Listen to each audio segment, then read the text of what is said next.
우리 잠깐 옆에 계신 분들하고 한번 인사 나누도록 하겠습니다. 한 주일 동안 잘 지내셨나요? 자, 그리고 다시 한번 옆에 계신 분을 바라보면서 우리 집사님이시면 집사님, 그리고 권사님이시면 권사님, 그리고 우리 청년들은 형제 자매님들 가리키면서 집사님이 계시기에 행복합니다. 인사 나누도록 하겠습니다. 예. 예. 이럴 땐 센스 있게 하트를 좀 날려주시는, 예. 예, 감사합니다. 우리가 일상에서 많이 사용하는 것 중에 하나가 바로 이 달력입니다. 그런데 이 달력은 우리가 잘 아는 어떤 한 인물과 아주 깊은 관련이 있습니다. 아니, 생뚱맞게 달력이 무슨 관련이 있다라고 얘기를 하는 것일까라고 생각을 하시는 분이 계실 텐데요. 우리가 자주 사용하는 이 달력이 과연 누구와 연관이 있을까요? 그것은 바로 예수님이십니다. 예수님의 생애와 우리가 사용하는 이 달력이 깊은 관련이 있다는 것이죠. 여러분, 이 단어를 들어보셨을 것입니다. 기원전, 기원후. 이 말 들어보셨죠? 예, 기원전이라는 이 단어, 영어 약자로 BC, 그리고 기원후, 이건 약자로 AD라고 하는데, 이 BC, Before Christ, 예수님 이전, 그리고 AD, 이 아노 도미니, 라틴어로 사용되어진 얘기인데, 즉 예수님 탄생 이전과 이후로 이 날짜를 구분하고 사용하는 그런 모습을 우리가 보게 됩니다. 이렇게 이 역사 속에서도 우리가 잘 알고 있는 이 예수님이 중요한 역할을 감당하고 계시는데, 이 예수님의 탄생을 기점으로 해서 이렇게 역사를 구분하고 나누면서 우리의 인류의 역사가 어떤 흐름으로 나가는지에 대해서 우리가 살펴보게 되는데, 우리가 자주 보는 이 성경, 자주 보시죠? 우리가 자주 보는 이 성경 역시 예수님을 통해서 구분이 되어집니다. 자, 우리가 가지고 있는 성경이 총 몇 권인가요? 66권이죠. 총 66권인데 이 총 66권의 성경을 우리는 둘로 나누죠. 무엇으로 나뉩니까? 구약 성경과 신약 성경으로 나누죠. 그렇다면 그 구약 성경과 신약 성경을 나눈 기준이 무엇입니까? 예, 예수님이십니다. 예수님이 기준이 되어서 우리는 그 예수님을 통해서 구약과 신약이라고 우리가 성경을 구분하여 살펴보게 됩니다. 구약 성경의 핵심, 이것은 이스라엘 백성을 통해서 인류의 구원자 되신 그 메시아가 누구이십니까? 바로 예수 그리스도를 보내주시겠다라고 하는 하나님의 약속이 기록되어져 있는 성경, 이게 바로 구약 성경이고요. 신약 성경은 이제 그 구약에서 약속된 그 예수님이 이 땅에 오셔서 하나님께서 맡겨주신 모든 사역과 귀한 일들을 행하시고, 그리고 그 예수 그리스도를 따르는 많은 사람들의 이야기들과 내용들을 기록한 성경이 바로 신약 성경입니다. 그래서 이 성경을 나누는 데 있어서 그 기준이 되는 것 역시 바로 예수님이시라는 것이죠. 그런데 성경은 이 예수님에 대해서, 특별히 이 땅에 오신 예수 그리스도께서 크게 세 가지의 역할을 감당하셨다라고 우리에게 증언하고 있습니다. 먼저 예수님께서 이 땅에 오셔서 감당하신 첫 번째 역할은 바로 제사장으로서의 역할을 감당하셨습니다. 죄로 인해 죽을 수밖에 없는 모든 인류에게 죄사함의 은혜를 선포하시고 구원의 은혜를 베풀어 주심으로 말미암아 새로운 삶의 의미를 전달해 주시는 그런 제사장의 역할을 감당하셨다라는 것입니다. 두 번째로 성경은 예수님께서 감당하신 그 역할이 선지자로서의 역할을 감당하셨다라고 이야기합니다. 이제 예수 그리스도를 통해서 제사함을 받은 하나님의 백성들이 이제 어떠한 모습으로, 어떠한 삶의 모습으로 살아나가야 할 것인가에 대해서 하나님의 말씀을 통해서 가르침을 주시고 교훈을 주시는 역할을 감당하셨기 때문에 예수님께서 감당하신 역할은 바로 선지자로서의 역할이다라고 이야기를 하고 있습니다. 그리고 마지막으로 성경은 우리에게 예수님께서 감당하신 역할이 바로 왕으로서의 역할을 감당하셨다라고 이야기합니다. 즉 예수님께서는 이 땅에 오셔서 하나님의 그 귀하신 말씀으로 우리를 향한 하나님의 뜻이 무엇인지를 깨닫게 하시고 그 말씀을 통해서 하나님의 뜻대로 우리를 이끌어 나가시고 우리를 다스리시고 우리를 통치하시는 그 왕과 주인으로서의 역할을 감당하셨기에 성경은 예수님이 왕으로서의 역할을 감당하신 분이시다라고 우리에게 이야기를 하고 있습니다. 이러한 예수 그리스도의 역할 가운데서 오늘 우리는 이 제사장으로서의 예수님, 이 예수님의 모습을 우리가 함께 나누어 보고자 합니다. 우리가 잘 알고 있는 것처럼 구약 시대에는 이 제사라는 시스템이 있었습니다. 이 제사를 왜 드렸을까요? 이 제사가 무슨 역할을 했던 것일까요? 이 구약 시대에서 이 제사는 우리 인간이 하나님께 나아갈 수 있는 그런 통로의 역할을 했던 것이 바로 제사입니다. 뿐만 아니라 이 구약 시대에 행하여졌던 이 제사는 하나님께 범죄한 우리의 죄를 씻음받는 그런 통로이기도 하였던 것이 바로 이 제사였습니다. 그래서 이러한 제사를 통해서 우리가 하나님 앞에 나아갈 수 있었는데 이 제사라는 시스템 중에서 그 제사라는 그 모든 예식을 이끌어 나가는 중요한 인물이 있죠. 그 사람이 누구입니까? 제사장입니다. 이 제사장은 바로 하나님께 다른 어떤 백성들보다도 하나님께 더욱더 가까이 나갈 수 있는 위치에 있었던 그런 사람으로서 이 백성들이 하나님께 제사를 드리기 위해서 제물을 가지고 오면 그 제물을 가지고 하나님 앞에 제사를 주관하고 진례하면서 하나님과 그리고 제사를 드리기 위해 나왔던 그 백성들의 사이를 이어주는 그 가교 역할을 했던 사람이 바로 제사장이었습니다. 이 구약에서 말하는 이 제사에 대해서 자세하고 면밀하게 이야기하고 있는 두 성경이 있죠. 어디입니까? 구약에서 이 제사에 대해서 자세하게 이야기하고 있는 두 곳. 레위기하고 민수기. 이 두 곳에서 하나님께 드리는 이 제사에 관련된 내용들을 보다 자세하게 우리에게 들려주고 있습니다. 그런데 아이러니한 것은 대부분의 많은 성도님들이 이 레위기, 이 민수기 이걸 보면 어떤 마음을 가질까요? 매우 따분하고 지루하고 딱 보는 순간 한숨을 깊게 내쉬는 그런 분들도 계시더라고요.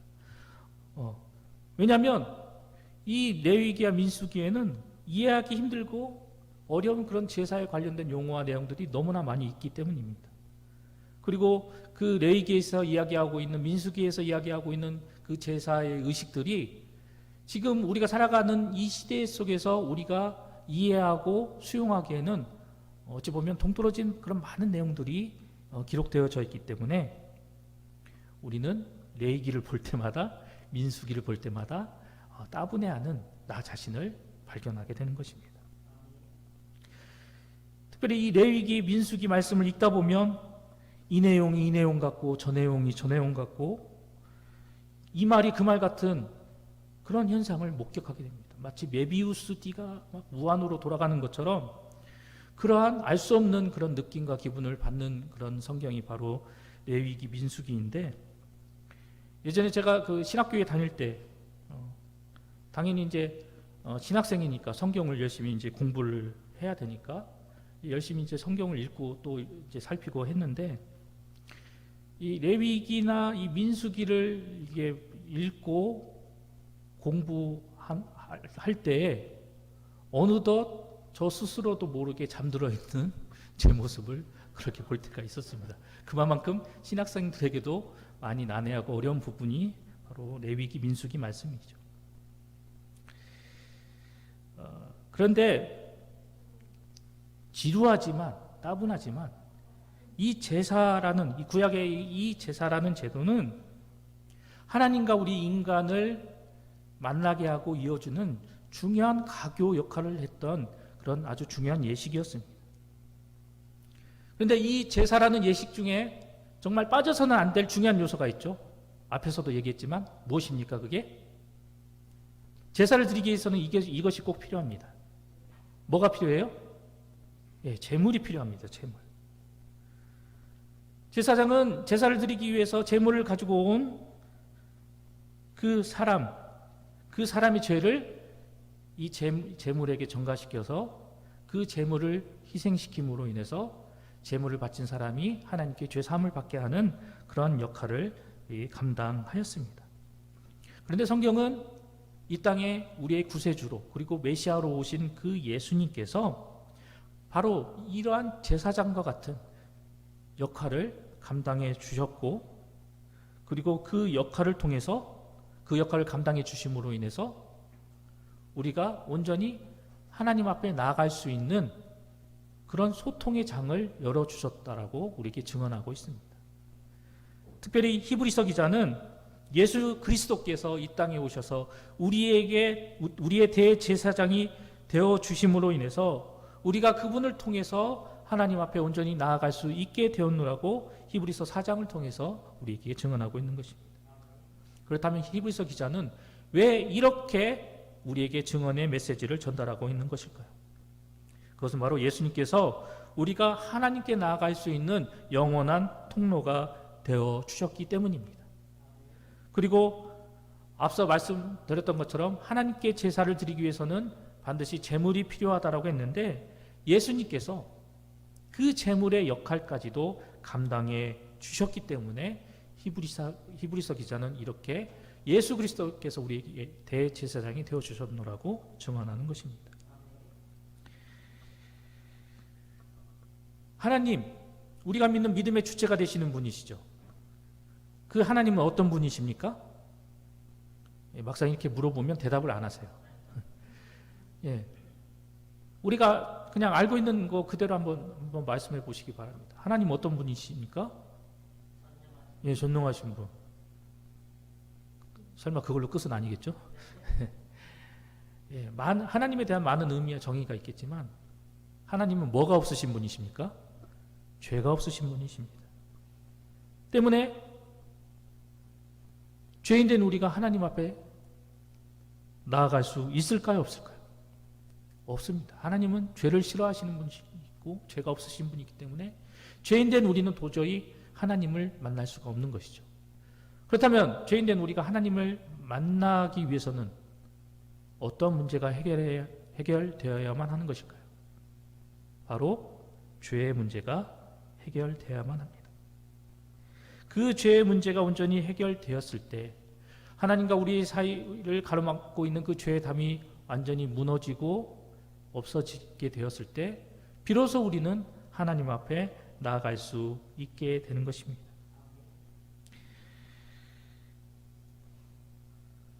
이 죄의 문제를 해결하지 않는 이상 우리는 하나님 앞에 나아갈 수 없는데, 구약시대 이 제사라는 이 시스템 속에서 바로 제물이 이러한 역할을 대신하였고, 그 제물을 통해서 죄사함을 받은 사람은 그 제물을 통해서 하나님 앞에 나아갈 수 있는 기회를 얻게 되었던 것입니다. 그래서 이 제사 시스템 속에서 제물은 반드시 꼭 필요하고 중요한 것이었고, 그 제물을 바친 그 사람의 죄를 해결해 주는 그러한 중요한 역할을 감당해 주었기 때문에 이 제사라는 시스템에서 제물은 아주 중요한 요소를 자리 잡고 있는 것입니다. 그런데 이 제사 시스템 가운데서 중요한 역할을 감당했던 그 제물의 역할을 바로 예수님이 감당하셨다라고 이야기를 하고 있습니다.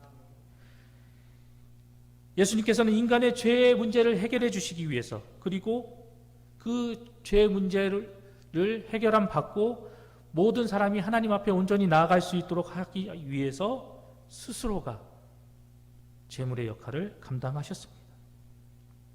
그래야 해서 인류의 모든 죄값을 치르시고 또한 제사장의 역할을 감당하시기 위해서 본인과는 아무런 상관이 없는 우리 인류의 죄악으로 인해서 오진 고난과 고통을 당하셨고, 심지어 자신이 창조하신 그 피조물들에게 오진 소리를 듣고 조롱을 받으며 그 참혹한 십자가에서 물과 피를 흘리시고 죽음을 맞이하셨습니다. 이렇게 대제사장이 되어주셨고 우리를 대신해서 제물이 되어주신 그 예수님으로 인해서 이제 우리는 자유롭게 하나님 앞에 나올 수 있는 존재가 되었고, 그리고 이렇게 하나님의 성전에 나와 하나님을 찬양하고 하나님을 예배드릴 수 있는 그런 새로운 존재로 세움받게 되었습니다. 지금 우리가 드리는 이 예배, 굳이 이 구약시대의 표현으로 빌어서 표현한다면 우리는 하나님 앞에 거룩한 제사를 드리며 나아가고 있는 것입니다. 이렇게 하나님 앞에 드리는 제사, 곧 하나님께 드리는 이 예배, 이 예배를 우리가 하나님 앞에 드리며 나아갈 때 오늘 본문의 말씀은 이 드려지는 이 예배 가운데 또 다른 필요한 요소가 이 예배 가운데 있어야 된다라고 우리에게 교훈을 하고 있습니다. 그 요소에 대해서 오늘 우리가 함께 읽은 시편 50편 23절 말씀이 이야기를 하고 있는데요. 우리 다시 한번 23절 말씀을 한 목소리로 읽겠습니다. 감사로 제사를 드리는 자가 나를 영화롭게 하나니 그의 행위를 옳게 하는 자에게 내가 하나님의 구원을 보이리라. 오늘 본문이 강조하고 있는 예배의 또 다른 요소가 무엇입니까? 무엇입니까? 감사로 예배를 드리는 것입니다. 우리는 하나님께 예배를 드릴 때 어떠한 모습으로 드리는지에 대해서 우리 모습을 다시 한번 되돌아볼 필요가 있습니다. 정말 오늘 본문이 이야기하고 있는 것처럼 감사하는 마음으로 하나님 앞에 예배를 드리고 있는지, 아니면 전혀 다른 모습으로 예배를 드리고 있는지 우리를 살펴보아야 할 것입니다. 어떤 사람은 마지못해 이 자리에 나와 예배의 자리를 차지하고 있는 사람이 있을지도 모릅니다. 또는 누군가에 의해서 어쩔 수 없이 예배의 자리에 나온 이들도 있을 것이고, 아니면 이것도 아니고 저것도 아니고 아무 생각 없이 무념무상의 자세로 예배 자리에 앉아있는 사람들도 있을 것입니다. 하지만 우리가 잊지 말고 반드시 기억해야 할 것은 우리의 예배의 모습이 그러한 모습이 되어서는 안 된다라는 사실입니다. 예배가 어떠한 퍼포먼스로, 어떠한 모습으로, 어떠한 화려함으로, 그리고 많은 관중으로 하나님께 드려지는 것, 이것이 중요한 것이 아니라 어떠한 마음가짐으로, 어떠한 자세로 하나님 앞에 예배를 드리는가, 이것이 중요하다라는 사실입니다. 우리가 하나님을 향한 예배를 드리며 나아갈 때 하나님을 향해 진심 어린 마음과 감사와 찬양으로 이 예배의 자리에 임하고 그러한 모습으로 하나님을 찬양하고 예배 드리며 나아간다면 그 어떤 화려한 예배보다도, 그 어떤 수많은 군중이 모인 그런 예배의 모습보다도 우리는 더 큰 하늘의 은혜와 복을 누리며 나아갈 수 있게 될 것입니다. 특별히 이곳에 모인 사랑하는 우리 청년들, 그리고 우리 성도님들께 바라는 것은 예배에서 내가 어떤 모습을 보이느냐, 내가 예배 가운데서 어떠한 위치 가운데 내가 있어야 되느냐, 이것을 의식하고 이것을 중요시하며 예배를 드리며 나가는 것이 아니라 나의 예배를 받으시는 그 하나님 앞에서 나는 어떠한 마음으로, 어떠한 자세로, 어떠한 마음의 중심으로 하나님 앞에 예배 드리며 나아갈 것인가, 이것을 더욱더 소중히 여기고 이것을 더욱더 기억하고 이러한 자세와 모습으로 하나님 앞에 예배 드리며 나아가는 예배자가 될 수 있도록 우리가 노력해야 한다라는 것입니다. 우리가 이러한 마음과 이러한 자세로 하나님 앞에 예배를 드리며 나아갈 때 이 예배를 통해서 우리 모두는 우리에게 베푸시는 하나님의 놀라운 구원의 은혜를 소유하며 나아갈 수 있게 된다라고 본문은 우리에게 교훈하고 있는 것입니다. 특별히 감사의 마음을 담아 하나님 앞에 드리는 그 예배는, 그리고 그러한 마음과 그러한 자세로 예배를 드리는 예배자는 하나님을 영화롭게 한다라고 이야기하고 있습니다. 그리고 그 행위를 옳게 하는 자에게 하나님께서는 구원의 은혜를 베풀어 주신다라고 말씀하고 있습니다. 오늘 본문에서 이야기하고 있는 이 구원이라는 단어의 사전적인 의미를 살펴보니까 크게 두 가지의 의미를 담고 있는데, 먼저 첫 번째로는 어려움이나 위험에 빠진 사람을 돕거나 구하여 주는 것, 이것이 구원이 가지고 있는 첫 번째 의미이고, 두 번째로 구원이 가지고 있는 사전적인 의미는 인류를 고통과 죄악과 죽음에서 구하는 일, 이것이 구원의 의미다라고 이야기를 하고 있습니다. 개인적으로 저는 이곳에 계신 모든 분들이 하나님께 감사로 드리는 그런 참된 예배자가 되어서 오늘 이 구원이 우리에게 이야기하고 있는 바와 같이 하나님을 통해서 우리의 인생 속에서 다가오는 많은 위험과 그리고 어려움 속에서 건짐을 받고 날마다 그 하나님을 통해서 형통한 삶을 사는 은혜를 누리기를 소망합니다. 이 세상을 살아나가는 우리 모두는 한 치 앞을 알 수 없는 그런 막막하고 어두운 삶을 살아나가는 존재들입니다. 내일 무슨 일이 일어날지 우리는 전혀 알지 못하고, 그리고 내가 학생으로서 학교를 등교할 때 또는 직장인으로서 출근하며 나아갈 때 나에게 어떠한 상황이 펼쳐질지, 어떠한 일이 일어날지 우리는 전혀 알지 못합니다. 그렇기 때문에 많은 사람들이 불확실한 그 미래 때문에 그 미래를 위해서 많은 것들을 대비하고 준비하고 계획하며 살아갑니다. 그런데 우리가 불확실한 우리의 미래를 위해서 많은 것을 준비하고 많은 것을 계획하고 그리고 많은 것을 구상하며 나아간다 할지라도 우리가 생각하지 못한, 전혀 예상치 못한 일들이 우리에게 갑작스럽게 다가와서 우리를 곤란스럽게 하고 우리를 힘들게 하는 그런 상황들이 반드시 닥치게 된다는 것입니다. 그런데 오늘 본문을 통해서 제가 여러분들에게 말씀드리고 싶은 것은, 설령 우리가 전혀 예상치 못한 일들로 인해서 큰 어려움을 당하고 고난을 겪게 되고 아픔에 처한다 할지라도 그러한 상황 가운데서 우리를 구원하시고 우리에게 은혜를 베풀어 주시고 우리를 온전한 하나님의 뜻 가운데 인도하여 주시는 그 하나님의 은혜를 언제나 바라보고 소망하고 그 하나님께로 나아가기를 힘쓰는 크리스천이 되어야 한다라는 것입니다. 잠깐 사담이지만 예전에 제가 제 아내하고 이 남해안 고속도로를 달리는 그런 일이 있었습니다.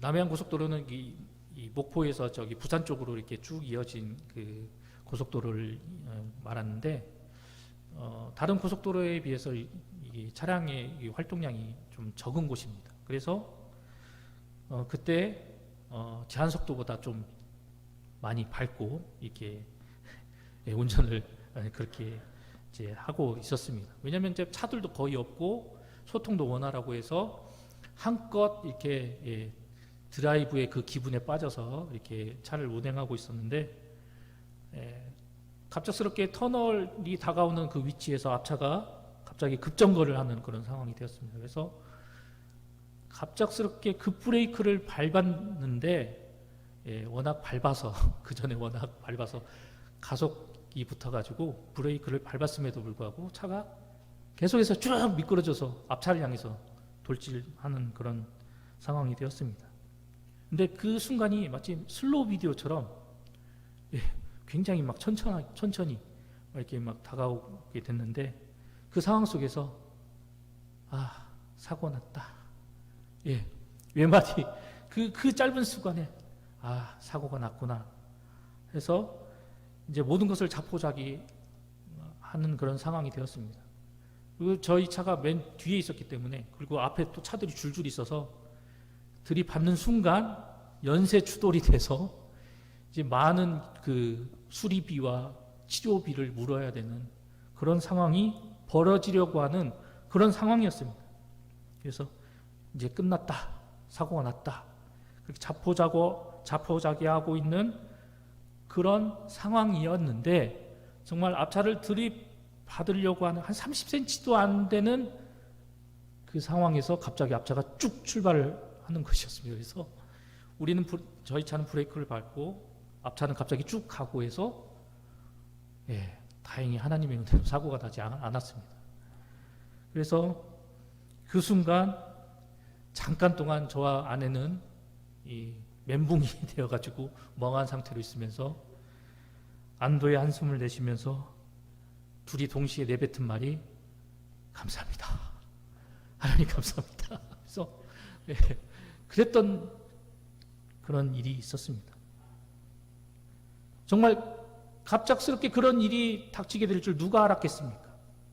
정말 그 한가한 고속도로를 분위기를 내고 기분을 내면서 열심히 드라이브를 하고 있었는데, 갑작스럽게 앞차가 정차함으로 인해서 전혀 생각지도 못한 사고의 순간이 다가오는 그런 상황이었지만, 그 상황 가운데서 하나님이 지켜주시고 하나님께서 그 가운데서 보호해 주심으로 말미암아 우리가 생각했던 사고가 일어나지도 않고 오히려 그 상황을 무사히 벗어날 수 있는 그러한 은혜를 누리게 되었습니다.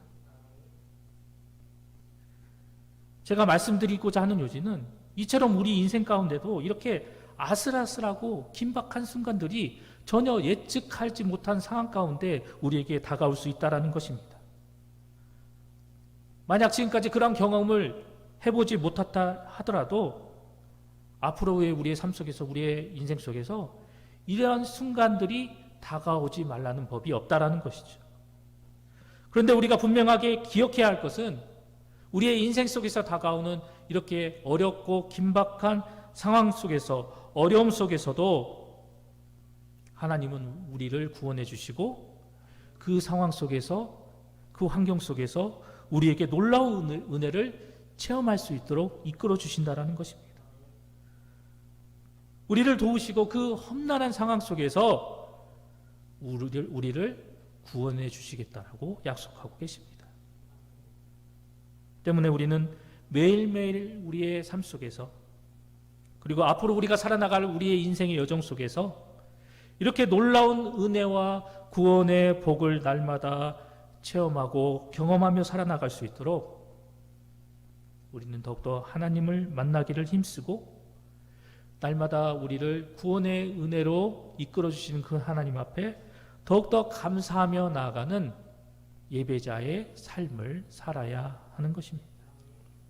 사랑하는 우리 봉산교회 청년 여러분, 그리고 우리 성도 여러분, 여러분 지금 이 시간 하나님께 어떤 마음가짐과 자세로 하나님께 예배를 드리고 계십니까?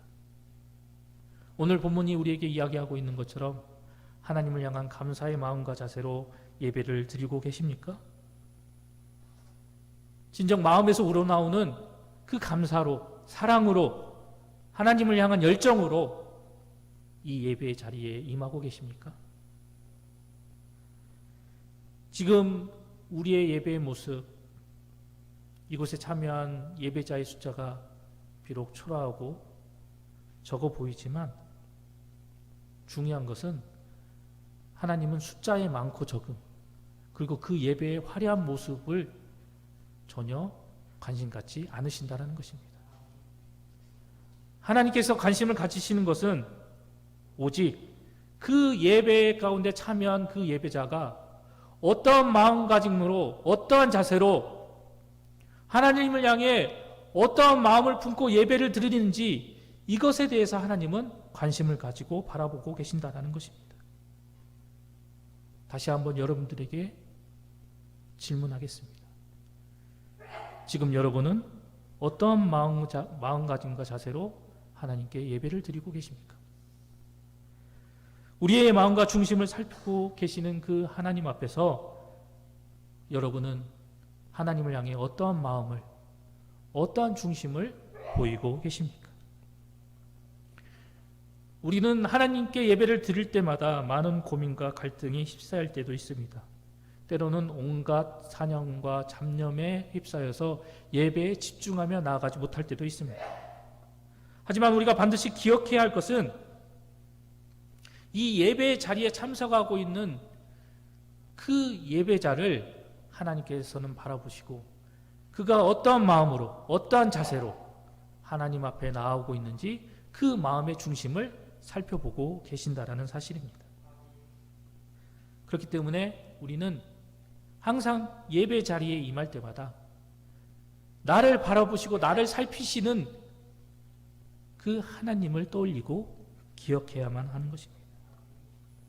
그런데 여기서 한 가지 드는 의문이 있습니다. 그러면 왜 하나님은 예배를 드리는 우리의 마음과 중심을 살펴보시는 것일까? 이것에 대해서 제가 잠깐 고민해 봤는데, 하나님께서 예배를 드리며 나오는 우리의 마음과 중심을 살펴보시는 이유는 바로 대제사장 되신 예수 그리스도를 통해서 우리가 하나님 앞에 나아가는 시간이기 때문입니다. 누군가가 내 앞에 나오고 나를 찾아올 때 당연히 그 사람에게 관심을 갖고 그 사람을 살펴보는 것처럼 예수 그리스도를 통해서 하나님 앞에 나오는 자들을 하나님께서 관심을 가지고 살펴보시는 것은 당연한 것입니다. 또한 하나님께서 우리의 마음과 중심을 살피시는 또 다른 이유는 우리가 어떤 마음가짐과 어떠한 자세로 예배를 드리느냐에 따라서 하나님께 드리는 우리의 예배의 성패가 좌우되기 때문입니다. 정말 마음을 다하고 정성을 다하고 감사의 마음을 담아서 하나님께 예배를 드리면 그 예배를 하나님께서 기뻐 흠양하시고 하나님께서 즐거워하시는 예배가 될 수 있지만, 하나님이 아닌 사람을 의식하고 형식만을 중요시하고 누군가에게 나타내려고 하는 그런 외식적인 모습으로 하나님 앞에 예배를 드리며 나간다면 그 예배는 하나님께 버림받는 안타까운 예배로 전락하여 버리고 말 것입니다. 그런데 안타까운 것은 이러한 신앙의 기본을 잃고 사는 사람들이 너무나도 많다라는 것입니다. 하나님을 예배함에 있어서 형식적으로 다가가는 사람들이 있고 습관적으로 예배를 드리는 사람들이 너무나 많이 존재한다는 것입니다.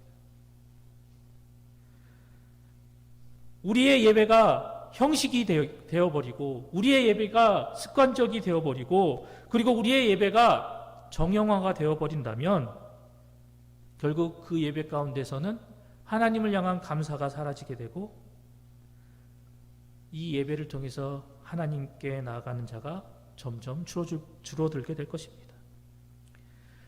감사로 예배를 드리는 자가 적어지게 되고 예배를 통해서 하나님께 나아가는 자가 적어지게 되면 하나님을 영화롭게 해드리지도 못하고 그리고 각자의 생활과 삶 속에서 베풀어 주시는 그 하나님의 구원의 은혜 역시 체험하지 못하게 되는 상황으로 처하게 될 것입니다.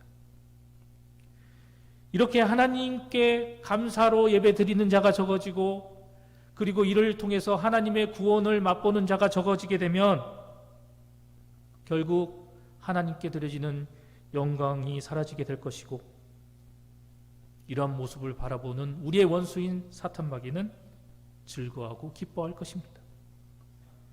하나님은 우리의 마음속에서 사라져버리게 되고 그저 머릿속에만 지식적으로만 남아있는 그런 껍데기 크리스천이 되어버린 우리의 모습을 보며 우리의 원수인 사단마귀는 한껏 우리를 조롱하고 비웃을 것입니다.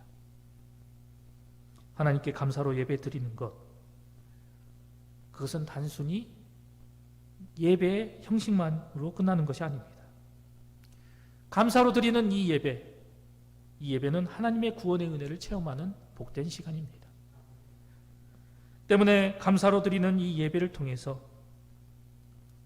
우리는 우리에게 주어진 삶 속에서 우리를 향해 베풀어 주시는 하나님의 귀한 구원의 은혜를 맛보며 생활하는 크리스천이 되어야 합니다. 그리할 때 우리는 우리의 삶의 모습을 통해서 하나님께 영광을 돌리고 하나님을 영화롭게 하는 성숙한 신앙인의 삶을 살아가게 되는 것입니다. 그런데 여기서 우리가 잊지 말고 기억해야 할 것은 우리가 이러한 삶을 살아나갈 수 있도록 물꼬를 틔워주신 분, 그분이 바로 예수 그리스도라는 것입니다. 예수 그리스도께서 우리의 대제사장이 되어주시고 우리의 제물이 되어주셔서 우리가 아무런 허물 없이 장애물 없이 하나님 앞에 나아갈 수 있는 길을 열어주심으로 인해서 우리가 더욱더 하나님 앞에 감사로 예배를 드리는 예배자가 될 수 있도록 이끌어 주셨고, 그러한 예배를 통해서 구원의 은혜를 맛볼 수 있는 축복의 길로 우리를 이끌어 주셨기 때문입니다. 사랑하는 몽상의 청년 여러분, 그리고 성도 여러분, 감사로 예배를 드리는 예배자가 되시기 바랍니다. 감사로 드리는 우리의 예배가 결국엔 하나님을 더욱더 영화롭게 한다는 사실을 잊지 마시기 바랍니다. 새롭게 시작되는 이 한 주, 영화로운 제사와 영화로운 이 예배를 통해서 더욱더 하나님께 영광을 돌리며 각자에게 주어진 그 삶의 현장 속에서 하나님께서 베풀어 주시는 구원의 은혜와 복을 누리며 나아가는 우리 봉상의 모든 청년들, 그리고 우리 모든 성도님들이 되시기를 간절히 소망합니다.